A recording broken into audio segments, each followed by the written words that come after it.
I'd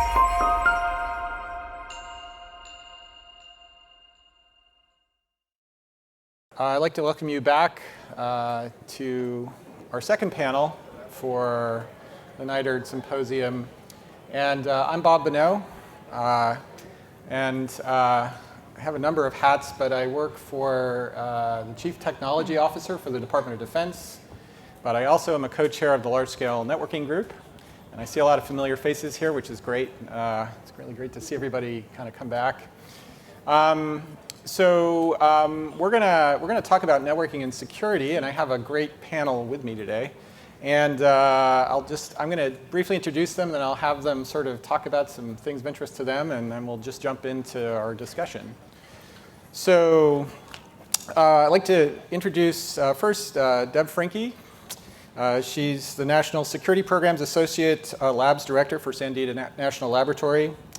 And she was the Associate Laboratory Director for National Security Sciences at Oak Ridge National Lab. Before that, she was Director of Research at NSA. And she's also a professor at the University of Idaho. And Jim Carosi is the Distinguished Professor of Information and Computer Sciences and Associate Chancellor for Partnerships at the University of Massachusetts Amherst. And he was also NITRD co-chair, and that's when we worked together, so it's great to have him back. And then Chris Ramming is the research director at VMware. He formerly was at Intel Labs at their University Collaboration Office. And then Chris and I also worked together at DARPA, where he was doing mobile and ad hoc networking research.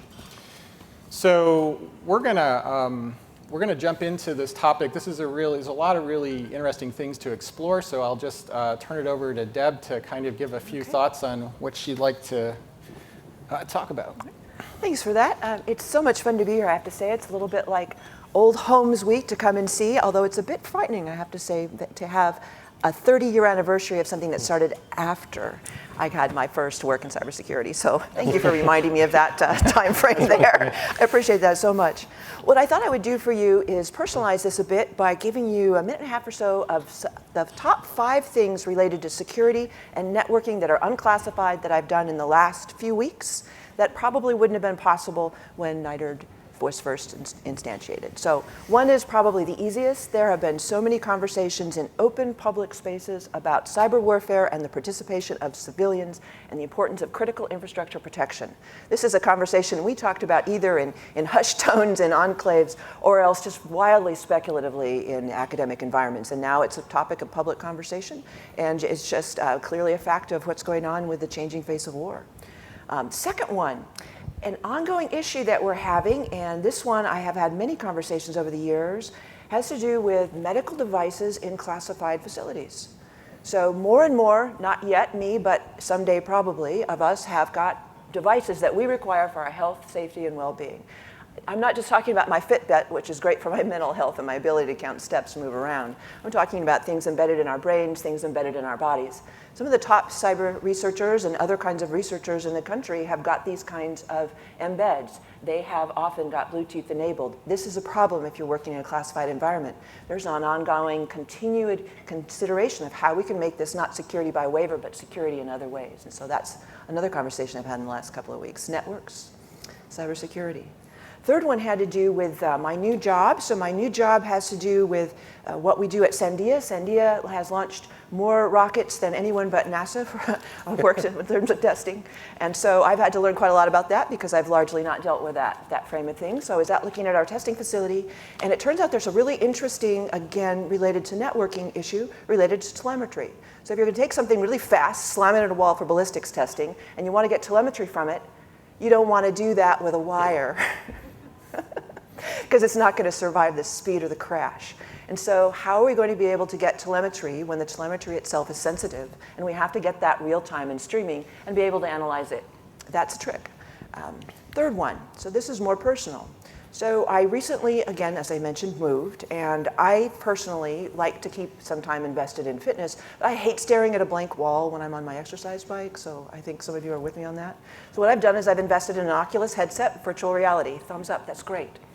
that was all working very well until I moved outside of town. So I'm now part of the rural community, and my original connection was a dribble. It was what used to be fantastic. 1.5 meg would have just made anybody's eyes pop 30 years ago if you could even find someone who had that wasn't direct wired.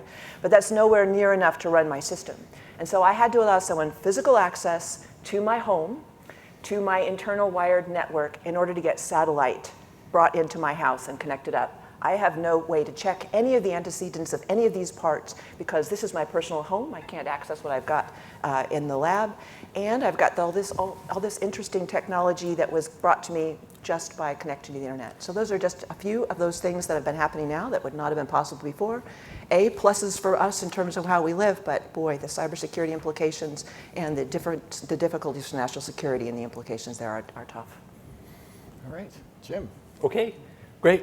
Well, let me say also, it's really wonderful to be here. And I want to start off by, again, saying happy 30th birthday to NITRD. Like Deb, I remember the High Performance Computing Act, and I remember when NITRD was formed. And so it is sort of weird to be around for somebody else's 30th birthday when you were pretty old when it started. But I want to say happy birthday. And I wanted to give a shout out in particular to some of the NCO directors who I know are here. So we've met Cami, but I see George Strawn here, who when I was at the National Science Foundation, Bob mentioned that I co-chaired NITRD, but really the work is done by people like George and Cami. Keith Marzullo, I think, is here or going to be here today also, and the fabulous NCO staff. I mean, what NITRD has done, as we heard in the previous panel, and I think as we'll hear throughout the day, has really been fabulous and been wonderful for the nation. So I wanted to give a shout out to everybody for that. So my research area is networking. It's not security, but the two are certainly intertwined. And when I think about sort of looking back 10 years and looking forward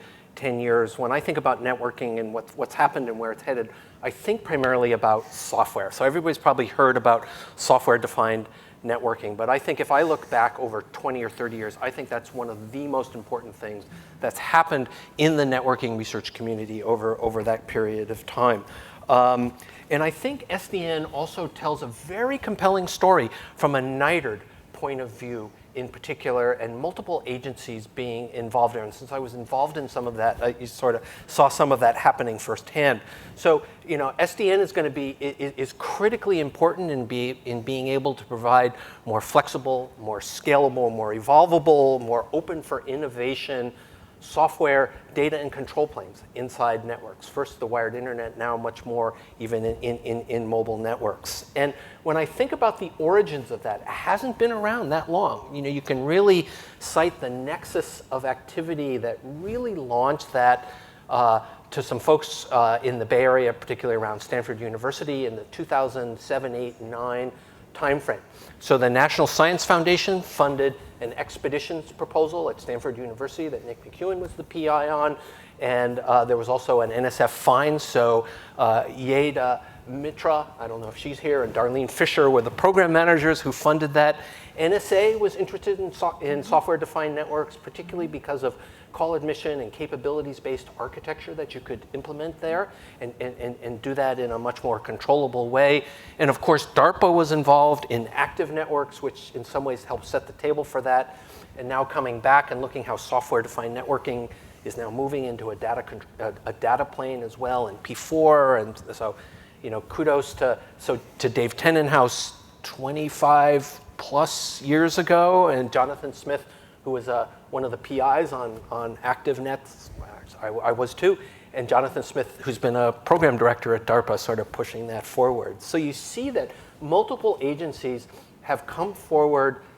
I'm not quite sure how carefully they partnered together, but they all knew what each other were doing and really lay the foundation and support the foundational research for something that has really rocked the world of networking.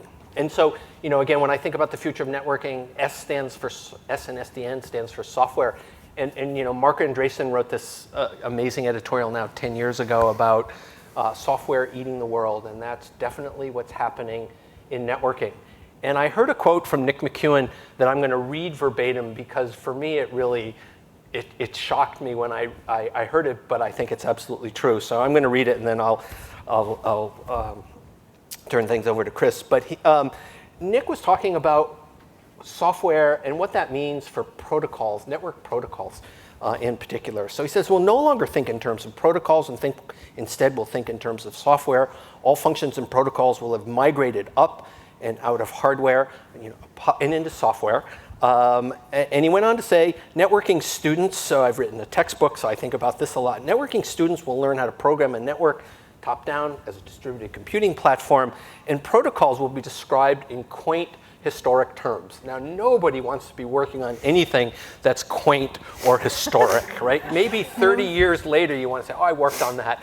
Now it's quaint and historic, but there's a lot of work still going on in protocols and not quite so much in software. So I think that's going to be a real challenge for the research community. The last panel talked about education, how we're training people. I mean, working with systems, software systems at scale is going to be really, really important. I mean, it already is in some obvious areas, perhaps like in the last panel. It's also true in networking where 10 years ago, nobody, I think, really would have said that. So let me turn things over to Chris. Thanks, Jim. So it's great to be here. An event like this is a really beautiful forcing function for sort of thinking back on where we've been and where we're going. And so as I sort of prepared for this conversation, one of the things that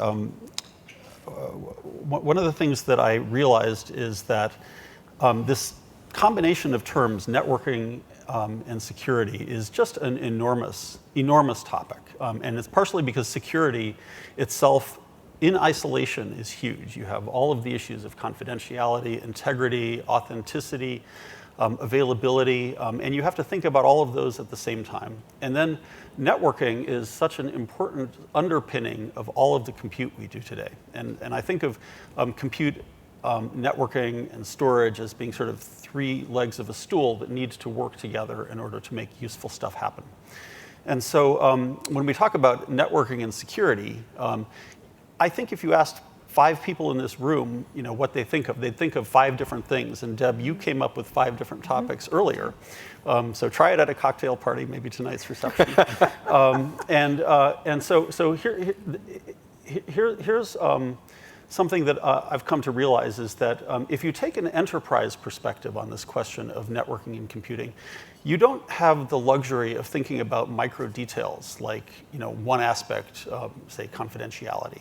You don't have the luxury of focusing on one layer of the stack. You have to think about not just protecting the network, but protecting the users of the network and the applications and the systems. And so enterprises, whether it's a federal agency or some part of the DoD or a company somewhere, when they think about computing and security, they have to think about the big picture and balancing all of the details. And so what I think is interesting about NITRD, and we saw it in the tire track diagram earlier, is its role in helping have a conversation across people in industry, across government, across academia. And there are some themes that have been identified and advanced by NITRD over the course of many years that I think will be really interesting to talk about in a few minutes. And so, again, I would sort of scope back, take an enterprise perspective on what it means to think about networking and security. All right. No, that's great. So I think we'll just jump right in with the questions, and then we'll kind of shape it as we go. So, okay, so I think what I'd like to talk about first is, what do you think the leading issues in networking are today, both from a design and security standpoint? What are the things do you think we really need to focus on? So I'll start with Deb, and we'll just kind of go from there.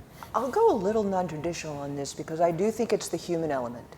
So I'm thinking about that from several different perspectives. When I started and when NITRD started, we could think about organizations, governments, corporations, identifying those particular specs of the network that they had, design carefully those aspects that would be brought into them, and then have purchased often government-designed components there. So a lot of control, still not perfect, but you had a lot of space.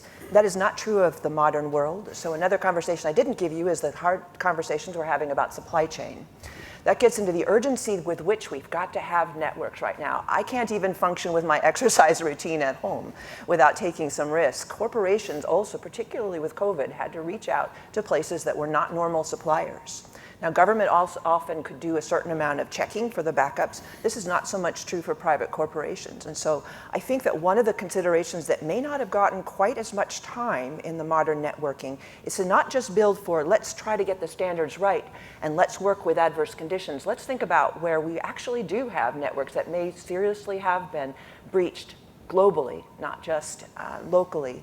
And how do we deal comfortably with that scenario when most of the people that operate them are not going to have the education or training or staff to look for anomalies or to fix things? They're just simply going to be working with what they've got. So that, to me, is the top part. How do we make, in essence, networks something that are safe and secure in an environment that I have to, as a security professional, consider compromised, and will remain so in a family-oriented workplace where I'm not firing the 2-year-old or the teenager or the guests that come. They're going to come and they're going to use my stuff. And how do we still function in that kind of a world? That's a much trickier problem than when I started cybersecurity. Very good. Jim? So panels are always great when panelists disagree. So I'm going to disagree with Deb. So Right. Deb just told you how important people are. And I will tell you that one of the most important things is getting people out of the loop, right? And in a software-defined networking perspective, if you think about systems at scale, right? And I say all that in jest. So whoever edits this, please don't just cut out that one thing that I said about it's all about getting people out of the loop, because it's not, right? But a lot of it is there are things at scale that you cannot have people in the loop on in large and complicated systems. And the history of networking and networking management, for example, has all been about these gurus who are going to go in and they type in, Cisco CL. Sorry, I shouldn't mention any names, but type in arcane languages and R shell into routers, and that's not the way to manage a network at scale and reliability. And one of the things that softwareization allows, and the logical centralization of networking function allows, is the ability to be able to do things computationally and to do them at scale. So in some sense, there are things that you want to take out of the network operator's hands, and you want to sort of raise the level of functionality that the people who are in charge of controlling the networks do, so that they can deal more at intentional levels rather than having to remember CLI and things like that and commands to type in. So I agree, it's all about people. In some cases, it's getting people out of the loop because computation is more reliable to do certain things than people or timescales. But then it's also about what's the appropriate role in enabling what people do best. I'm going to ask for a reclama. Oh, Go boy. ahead, Chris. So, what an interesting combination of comments. So, not 30 years ago, but 132 years ago, 1892, there was an enterprise computing and security problem. There was an undertaker named Alman Brown Strauger who noticed that he wasn't getting as much business as he wanted to. And it turns out that the other undertaker in town, this was in LaPorte, Indiana, had a wife who was a switchboard operator and diverted a lot of the calls to other people, to her husband. And so Alman Brown Strauger decided that he wanted to get humans out of the loop. And he invented a system for telephone dialing that was patented in that year. So, it's interesting to think about how security threats have evolved over time. That's an instance of a redirect attack, and you see that in DNS, you see that in BGP, you see that in URLs, and the technology has changed. And this is one of the reasons it's so hard to get a grip on what's going on in security, because the technologies change. But there are underlying themes. One of them is this concept of a redirect attack, and seemingly that's something that you have to think about for all networks. So you might as well think about that up front. And another one is deciding what should be in your chain of trust, which is the issue that Jim just raised. And we see echoes of that today in other forums like confidential computing, where people hope to use trusted execution environments to remove humans, or actually the network operator, from the loop. So there are some themes that are constant and evolving. And one of the things that NITRD has done is sort of call out capabilities that we want to have that sort of transcend the technologies and the themes. One of them that I think is really interesting goes back to the first strategic plan that NITRD did. And there was an idea that had been brooding about in industry and government and academia called tailored trustworthy spaces. And there were 4 themes that were identified in 2010 and 11 by NITRD. They built on work that was happening in academia, as I mentioned. There was the New Arch effort, a DARPA effort in the early 2000s. I think Deborah Estrin is here, and she was part of that, and Dave Clark and a bunch of others. There was work in the DoD, which was putting together the global information grid. They had identified, so that by the New Arch work that was interesting was called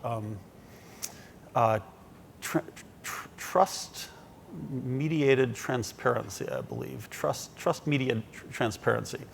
And the global information grid was focused on policy-based controls that would be adaptive. And then there was a third group in industry, Cisco and others, who were trying to remember the name of it, the Jericho Forum, that were looking at what it means to have security in a perimeterless world.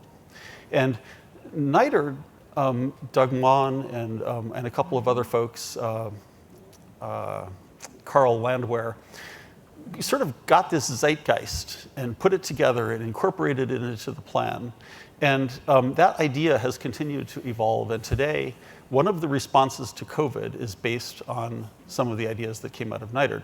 It's the idea of zero trust. This notion of zero trust, which is starting to play out in industry, is perhaps an example of the tire track diagram that's been emerging. And there are many companies working on this, and it's enabling societal opportunities. The COVID instance really pushed forward this technology and made it more real. And so I think one of the important themes here is sort of looking at the bigger capabilities and ideas that need to be achieved. And NITRD can sort of help promote those ideas as we move forward.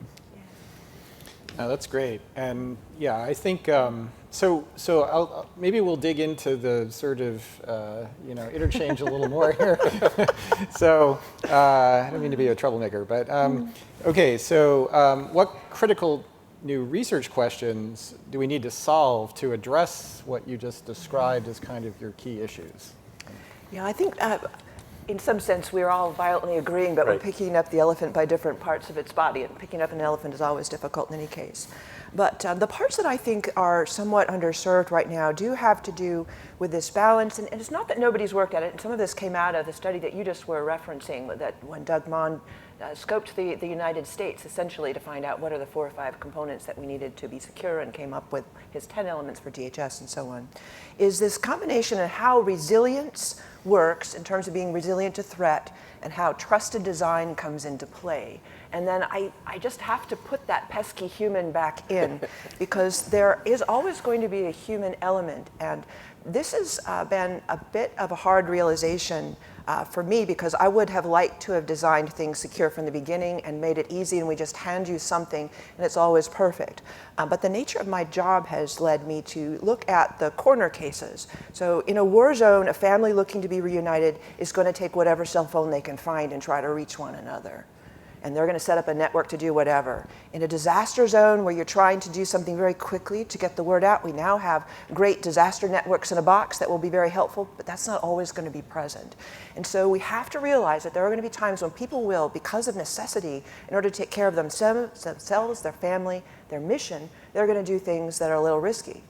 Sometimes it's going to be because of cost. So I was at a company the other day, and they were using a lot of really great technology, and one of the things they showed me was their reverse engineering of a Cubesat. And that was interesting for a lot of reasons. NITRD has been behind a lot of the research that went into being able to have such things as Cubesat. NSF and others in particular have been very helpful in making sure that this could become an academic investigation too, so that we don't limit space. And commercial world has used a lot of Cubesats, et cetera. So this is really, really cool. They were looking at networking for that. The reverse engineering, actually, one of the partner agencies, NSA, we released Ghidra, a reverse engineering tool. This company had built upon Ghidra. One of the interesting things that they found in reverse engineering that Cubesat to look at its security is they had, I won't even mention the origin, but it was a non-US company student license for MATLAB had functionality that was embedded inside of that Cubesat, and that was very old functionality. And they found something like 100 plus different CVEs, so vulnerabilities in that Cubesat and that network. And this was purchased commercially by an organization that believed that it would be fine just because the networking aspect was okay. I would beg to differ on the networking too, but in particular the endpoint, the Cubesat itself, was not secure. So this combination of resilience, designing security, and then recognizing that assumed breach, which is not exactly the same as zero trust, because I'm assuming that somebody has breached your zero trust solution or our zero trust solution because of cleverness or some need to handle it. So that human element, along with the technology, how do we broaden that and get that out to people in real communities who don't have the time, people in war zones who need that extra security? What is it that we're going to do in order to mitigate the after effects of an incident as well? We haven't even talked about privacy, and we ought to in that context in particular. Very good. So I agree with you 100%. See, this is better. But I will say, so certainly trusted computing environments, and I think one of the things, again, about the softwareization of networking is that it's bringing in other parts of computer science and also other parts of NITRD. For example, if you think about software, you think about, you want to do configuration management checking, and so model checking, programming languages are now really becoming really a key part of networking approaches given the importance of software. So I would say that those are all challenges. In addition to the challenges that Deb mentioned, that Cubesat's a really interesting and sort of legacy software that sort of gets incorporated along, I'll say one of the trends in software-defined networking is really all about open source and innovation, right? And so a challenge then is going to be, if you've got open source contributors and you're thinking about mobile packet cores that are now open source, or you think about open source for traditional routers, and you've got large communities of people contributing to it, it's going to bring up the question that you just raised many, many times. Wow, so such a big question. I guess in terms of enterprise networking, one of the things that's interesting is that the whole environment is in tremendous turmoil right now. There are forces at work. One is 5G and NextG, which is introducing new access technologies. And we have satellites, and we have all sorts of opportunities that didn't exist before at the edge. So now all of a sudden our security challenges need to extend all the way to the edge. And these are heterogeneous access networks and edges, and so we have to have true internetworking across technologies, which is kind of challenging.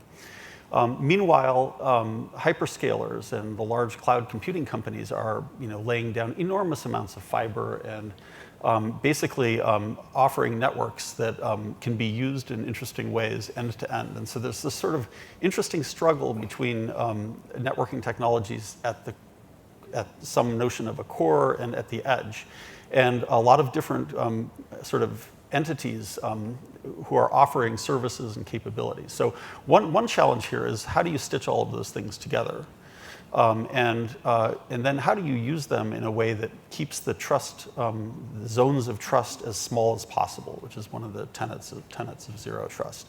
And so people are talking about slices and overlays. And so this combination of a very heterogeneous bottoms-up set of networking technologies with the desire and the need to circumscribe and virtualize or control or slice or overlay those technologies in a coherent way, I think introduces all sorts of interesting challenges. Mm-hmm. No, that's very helpful. So given that we are doing the NITRD Symposium, how do you think NITRD can enable some of the solutions on the research side that you just described? What do you think the sort of general strategy would be useful? I'll pick on a couple of ways. There's just so many opportunities. One that maybe should go without saying, I'll say it anyway, is that by NITRD being a convening body with a lot of different technologies introduced, things at the research stage, we have the opportunity to drive security in and security thinking in at a much earlier stage than would be possible without. So for instance, Quantum is important from a lot of standpoints. We have the post-quantum world with crypt. There's also, what does one do to secure a quantum system itself? What does it mean to do quantum networking? Bio-inspired computing was mentioned in neuromorphic at the last panel. They're going to have different characteristics in terms of the kinds of things that it takes to make information secure. You're going to have different latency issues. You're going to have different kinds of computations possible. There may be very different kinds of crypt algorithms, not even getting into the quantum post-quantum world crypt, but what is a post-bio-inspired high-performance computing crypt look like? I don't know. I don't know how to design those algorithms. And so by pulling in the people that are funding those kinds of technology early and starting to have discussions about the characteristics of the devices, the networks, and the engagements, little n network here, need to make the whole system secure, that could be a huge contribution. Just getting those people together and thinking it through so that we don't have everything be like the internet now, where it's, let's try to slap on some remedies that we probably could have added in, some of them, not all, 30 years ago. So I'd like to answer your question, Bob, just a little bit indirectly, because Chris had mentioned the tire tracks diagram. And the tire tracks diagram was shown, I think, in the previous, either the previous panel or maybe in Cammie's opening, right? And I'll speak to the CI fellows in particular, because I imagine many of you haven't seen the tire tracks diagram. But when I was the AD for size at NSF, it was the graphic that I used all the time. There was discussion in the last session about the value proposition for research and how you tell the story about that. That graphic, the one that Cammie showed, was a little bit complicated.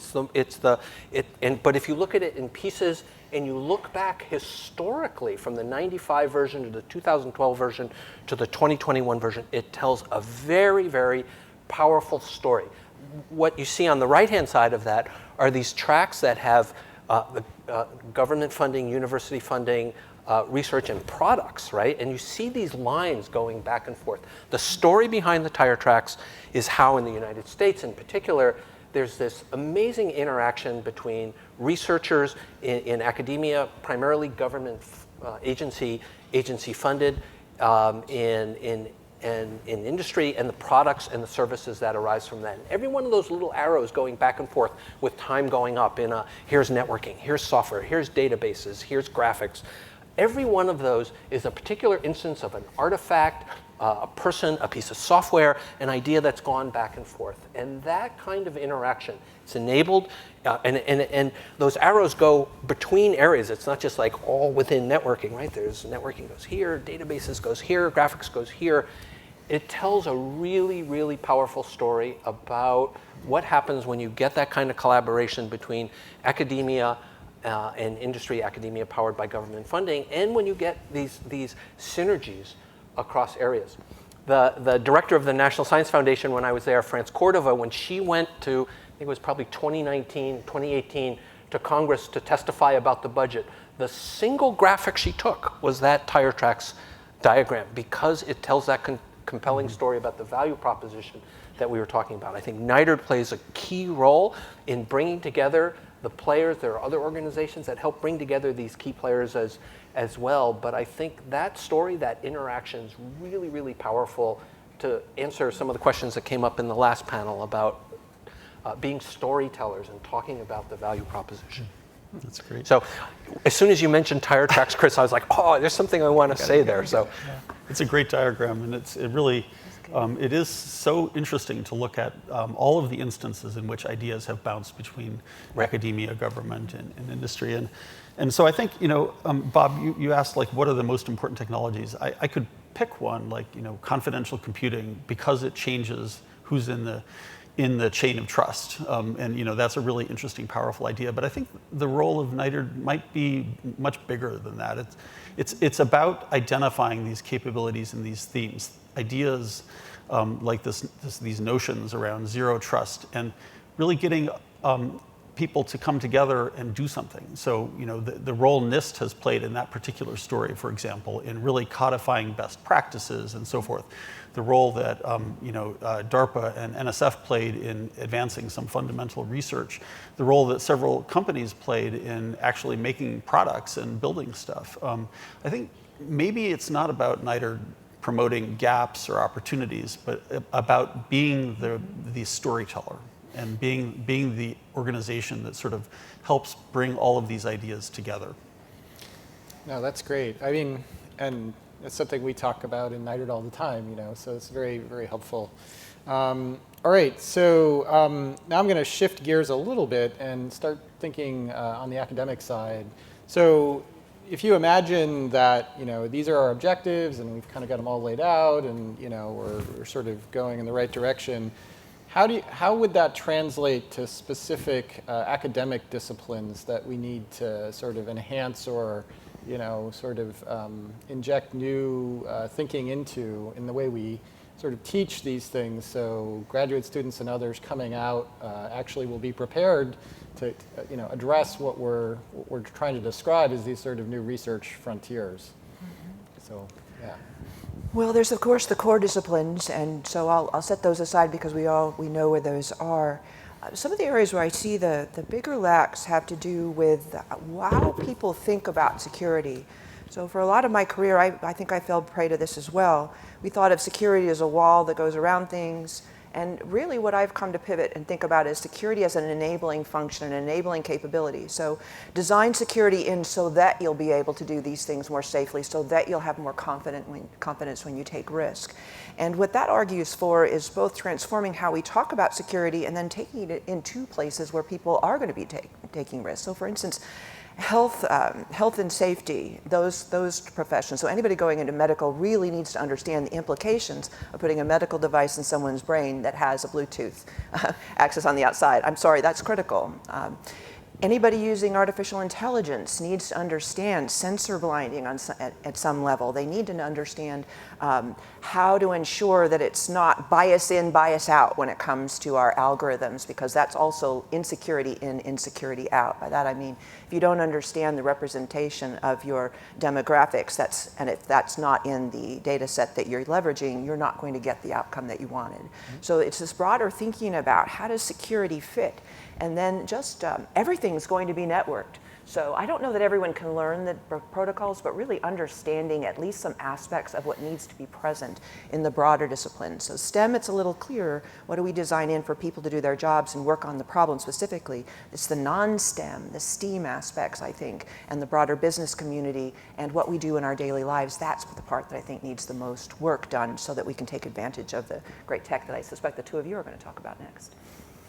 Well, actually, I wasn't going to talk about the great tech. You know, you strike me as a humanist. I mean, you were talking about people and society and use, which is the right thing to be talking about. And so I think that when I advise both undergrads and graduate students, you know, especially as they're working sort of higher up the protocol or higher up the stack, if you will, and more in applications. And if you think about anything in human-centered AI or what you were talking about in health, you have to understand people. So I see phenomenal amounts of collaboration needed between the social sciences in particular and computer science. I know at the National Science Foundation, the SBE and the SCIES director have been pushing for years for more and more collaboration and announcing joint programs together. So I think the people aspect of computing, because that's, you know, in the end, that's what a lot of what we do is about, is really important. I agree with you. And then there's sort of the underlying technology students need to study broadly.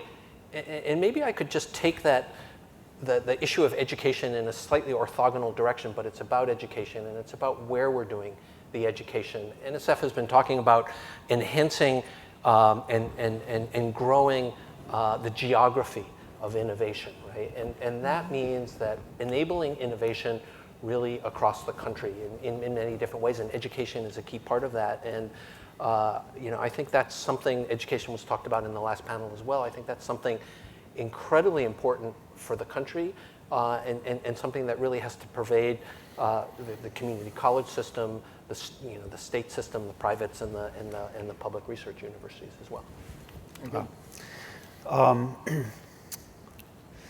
So Ben Zorin mentioned the Computing Research Association has this new group that's looking at industry academia problems. And one of the, you know, if we take an enterprise view on what needs to get done, it's about the end-to-end system and how all the pieces work together. And what we've observed is that the cloud is a place where all of the pieces come together and people can build end-to-end systems that need to be secure and usable.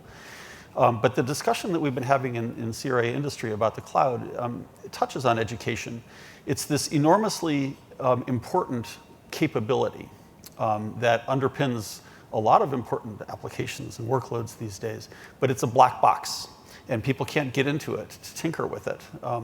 And so one challenge for education might be to expose that kind of capability and find a way for people to sort of get into the insides, understand what's going on, build on it, expand on it.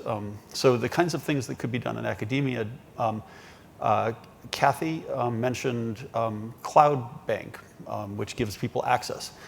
Could Cloud Bank be not just an accounting interface, but a platform for conducting research in cross-cloud applications, or exposing interfaces that can be used to researchers by the cloud companies? So one direction might be to do that kind of thing, and another direction coming from the top down might be to sort of pay a lot of attention to things that transcend individual instances of a cloud. So opportunities around sky computing that are being explored at Berkeley, or the extensible internet, where we look at new ways of embedding functionality into what people complain has become an ossified entity. Those are directions that perhaps could be very interesting.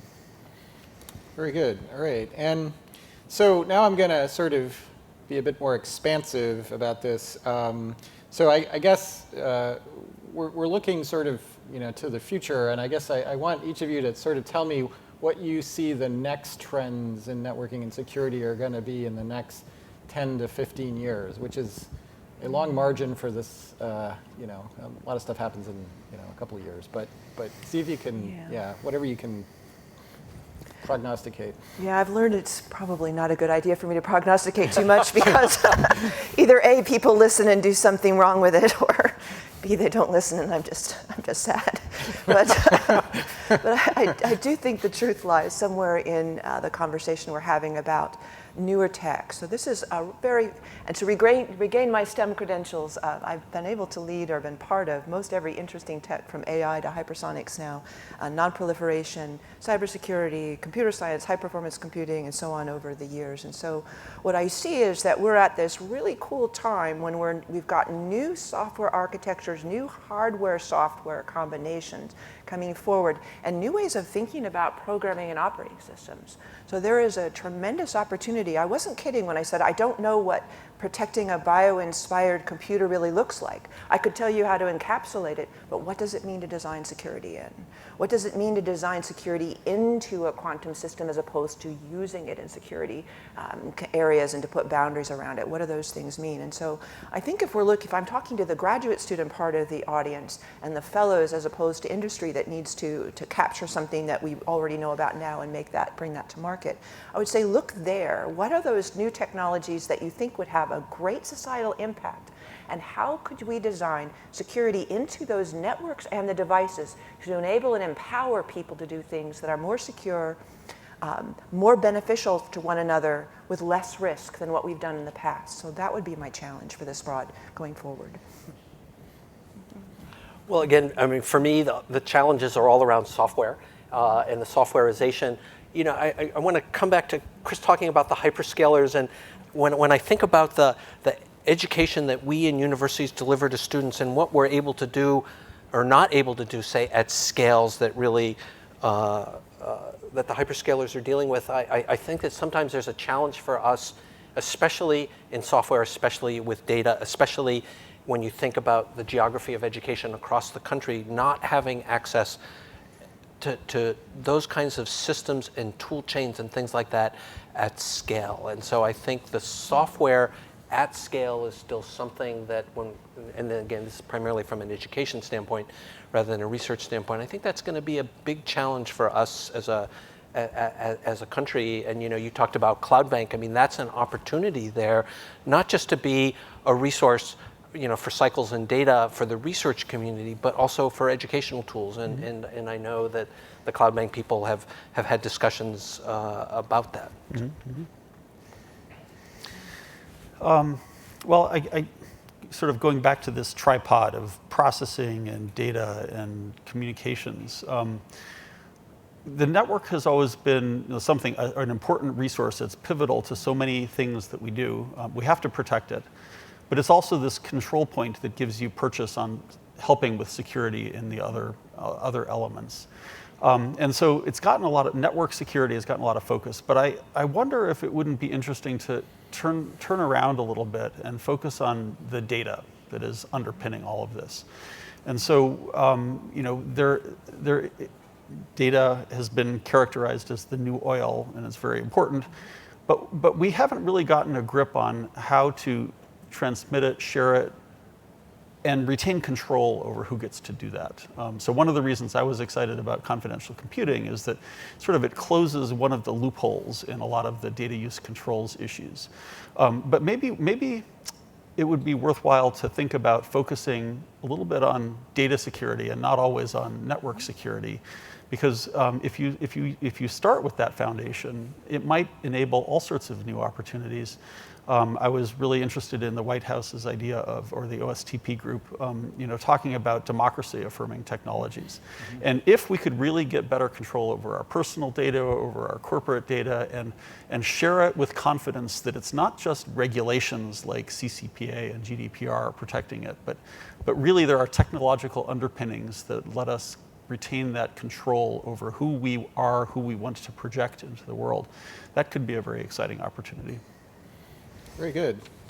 All right. So I think yeah, we'll go with one more question, and then I'll open it up to the audience and the folks online. So I guess my final question is, how can we sort of increase the number of opportunities for both qualified academic and professionals to sort of get into the space coming up, like either at the secondary education level all the way up to the the higher education level. Like what do you think a strategic way to get more opportunities for people to get into this business? Well, I know it's always tempting to say more programs, but I'm still going to say it anyway, because I do think that we need more and different. The future, a lot of it is around big science. And to me, when I think about big science, programs that send people to the national labs to come and work there and to get to work on the high performance computing directly, to go into the labs that are looking at next generation advanced manufacturing, to think through what does it mean to do quantum in a secure way. All of those different challenges. And it can be difficult. The labs tend, and also government agencies that have those opportunities and industry that has those opportunities, you need a certain level of qualification, a certain amount of vetting of people that come in. And I'm not talking about security vetting so much as do they have the background to be able to be effective and to be effectively served by that opportunity. So thinking through what are the kinds of programs that have made sense in the past and applying them to the future. There's a couple I'll point to, 3, I think, because NITRD and NITRD organizations have been part of these. Center of Academic Excellence program, the DHS and NSA collaboration there has been fantastic. There are now many certifications and hundreds of institutions qualified to teach cybersecurity, and some of those are quite broad. There are programs through the Department of Energy that are bringing scholars in to work on some of the top technology we've got in this country, and I think taking advantage of that, NITRD could perhaps help in some of the discussion of that piece. But what's perhaps underserved are those people with the background that doesn't enable them to take advantage of those things specifically. So how do we get at the rural communities, the kids that haven't had that opportunity, that have that 1.5 meg connection that I had when I first started? I was able to take advantage of having a paycheck to go ahead and buy my way out of that problem. But that is not an option for all. So how do we get that rural connectivity? That's where I'd like to see more focus, to get more engagement and then have people find an easier way to take advantage of the right opportunity for them where they are so that they can advance and use that for the good of all, really.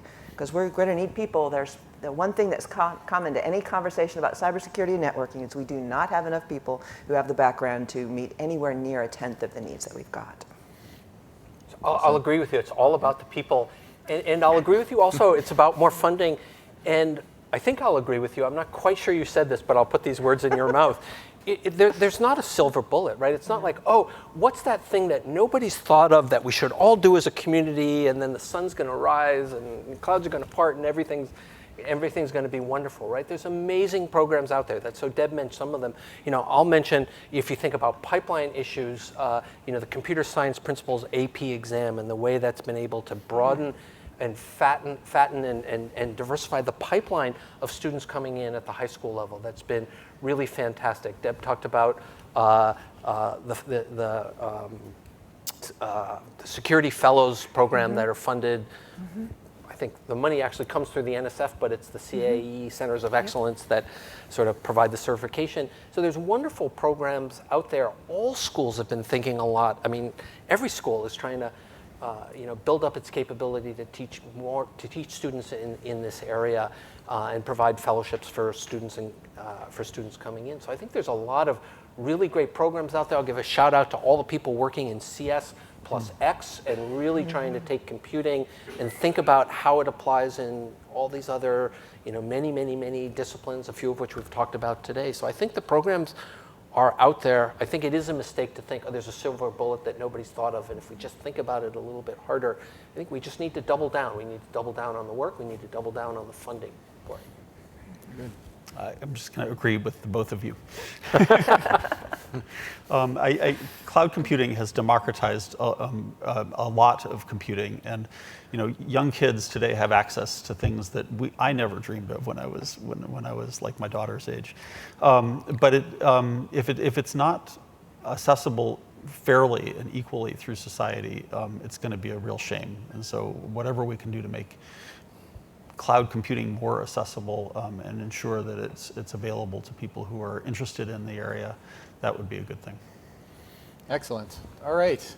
Well, I appreciate the discussion. Now I guess we'll open it up to folks here in the room and also online. So whoever would like to come up, we'll take questions.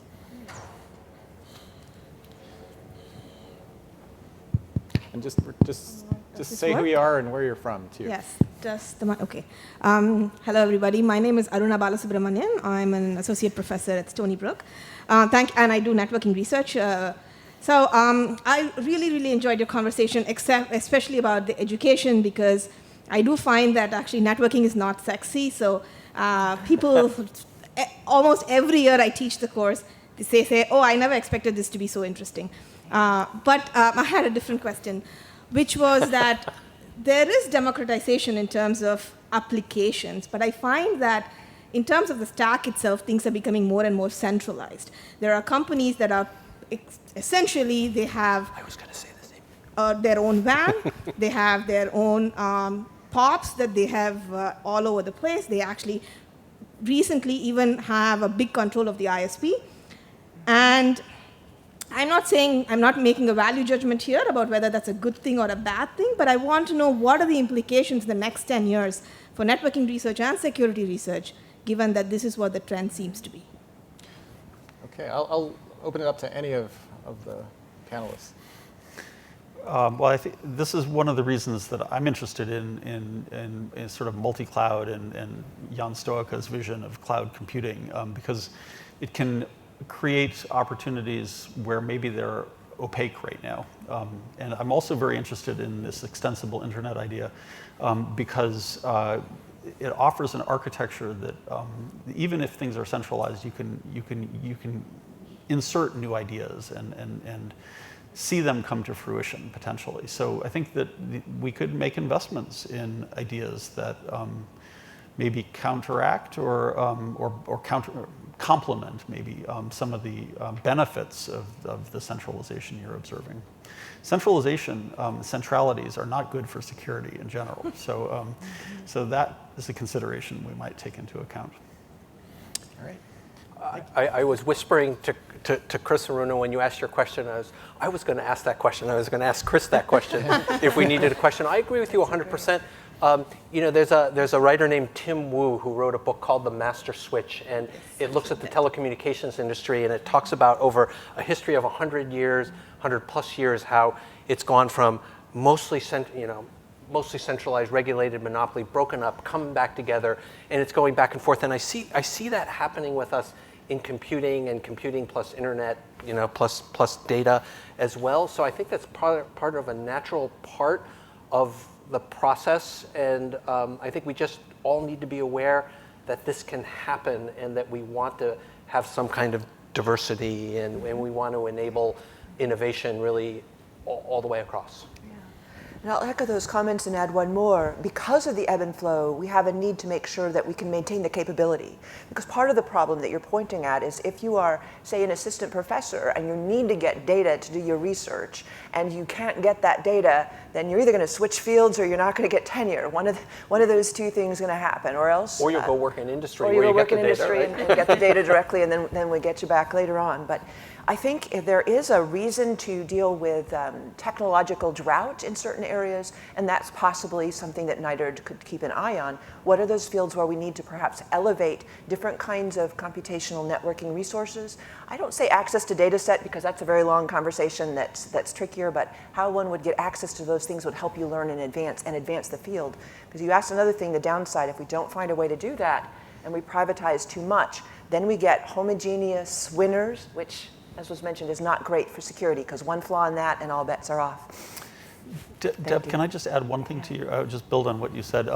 You brought up data and access to Yes. data. And again, I feel like there's something very important that we need to look into how you give people control, because if they had control, it might be more accessible than it is today.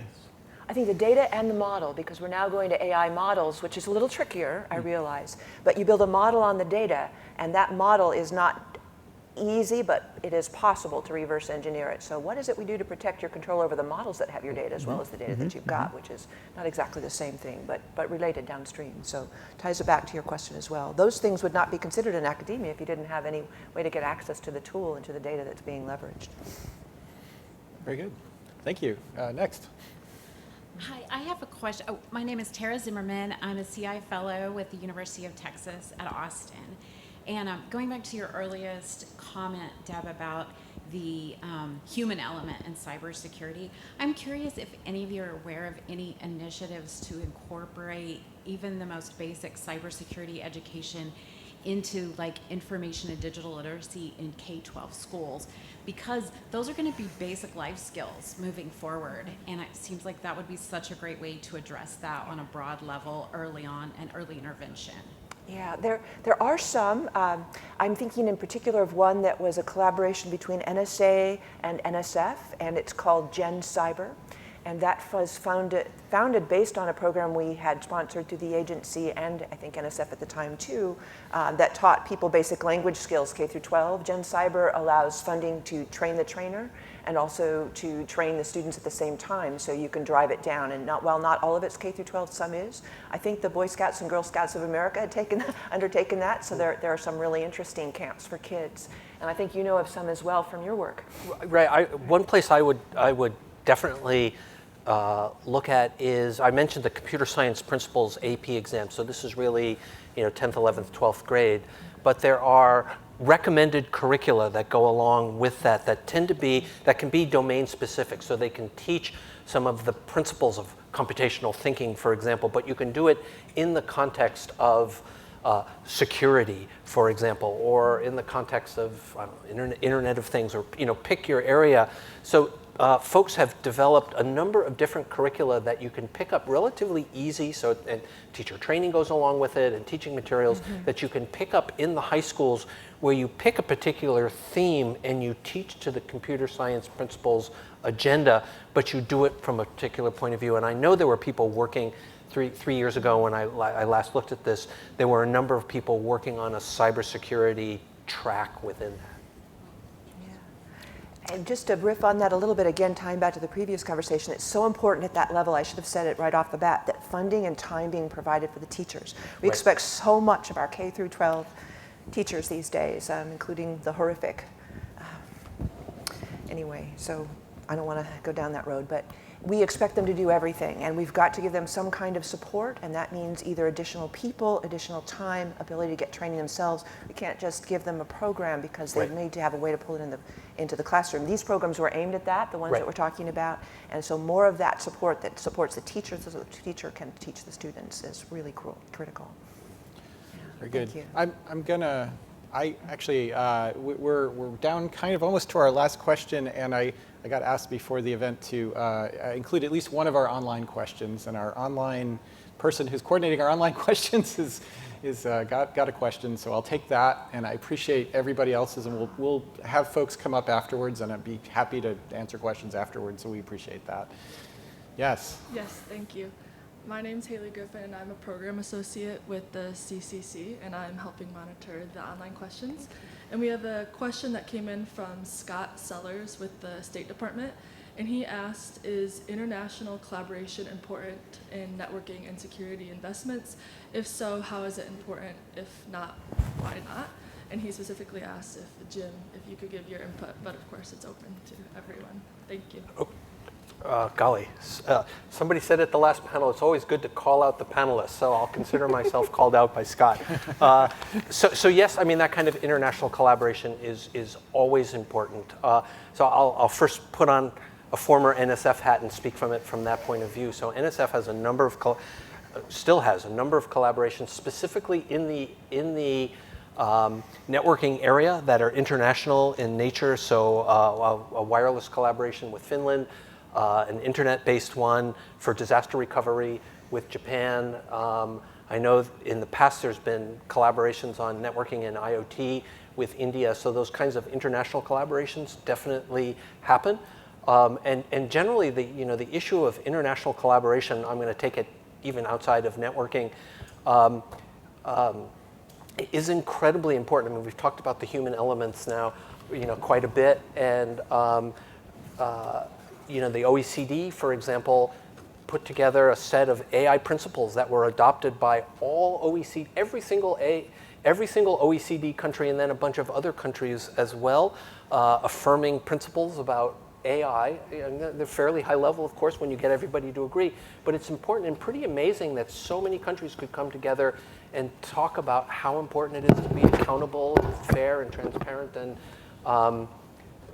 it's an example not of specific technical collaborations, but agreeing on the goals and agreeing on the kind of frameworks. And I think that's a really, really important thing to be doing. Any other thoughts on that question? All right, we have 48 seconds left. So I guess what I'd like to do is say thank you to our panelists for joining us today. And I'm wondering if Anne has an announcement about lunch and other things. Yes, I want to thank the panels. The two panels this morning are great, and I'm really looking forward to the panels this afternoon. I'm Anne Schwartz, the director of the CCC, and again, I want to welcome everyone here. It's so wonderful to see everyone together in this room. One of the reasons we're here, not on the actual 30th anniversary, is, as we all know, because we've been dealing with the pandemic for the past few years. And I'm really proud to have been able to work with the National Science Foundation at the very start of the pandemic to literally 2 years ago this month, we were able to announce a program for the broad community to keep researchers engaged and active as they were graduating from graduate school to a job market that had literally been pulled out from under their feet at this time of year. And so that program is the Computing Innovation Fellows. We have 140 CI fellows throughout the country at, I think it's 80 different universities, working as postdocs, staying in the academic research pipeline. And so many of you are here today, but big thank you to the National Science Foundation for enabling us to create that program for the community. And we now, before lunch and after lunch, will have posters by many of the CI fellows. So we really do invite you all to go talk with these researchers because they truly are our future. We've got 30 years. We want them to be the ones up here at the next time we do this in 10 years and so forth. So please take the time to do that.